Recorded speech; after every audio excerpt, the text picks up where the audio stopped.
5 araw na pong binabaha ang ilang barangay sa Binyan sa Laguna. Umabot po ng hanggang tuhod ang baha sa ilang kalsada ng Barangay de la Paz. Kabilang po dyan ang Sitio Pulo, Santa Ines, Gonzales, Almeda Subdivision at iba pang mga lugar. Ayon po sa LGU, higit 3,000 residente po ang naapektuhan nito. Nasa 146 na individual naman ang kasalukuyang nanunuluyan sa 2 evacuation centers sa barangay.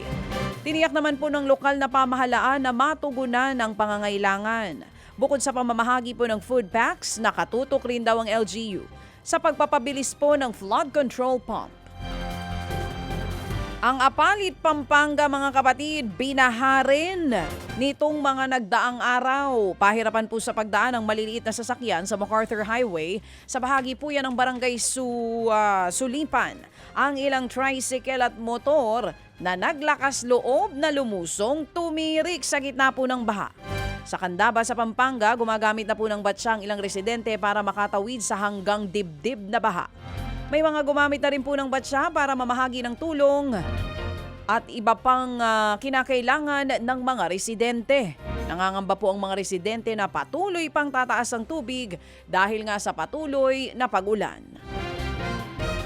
Gumuho pong ilang bahay sa tabi ng ilog sa Pulilan, Bulacan. Lumikas po ang ilang residente at inabandona ang kanilang tahanan. Nananatili muna sila sa mga modular tent sa evacuation center. Ayon sa ilang residente, posibleng gumuho ang lupa dahil sa sheet pile na ibinabaon sa ginagawang dike sa lugar.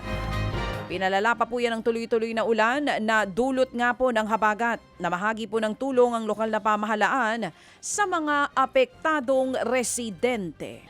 Mga kapatid, patuloy po kayong tumutok sa 105.9 True FM para sa totoong balita, impormasyon, music and entertainment. Mag-subscribe sa aming YouTube channel at podcast at sundan nyo kami sa Facebook, Instagram, X at TikTok sa True Network PH.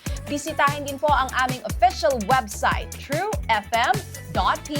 At panoorin din kami sa True TV Signal, Channel 19. Kami po ang 105.9 True FM. Laging true sa'yo, kapatid.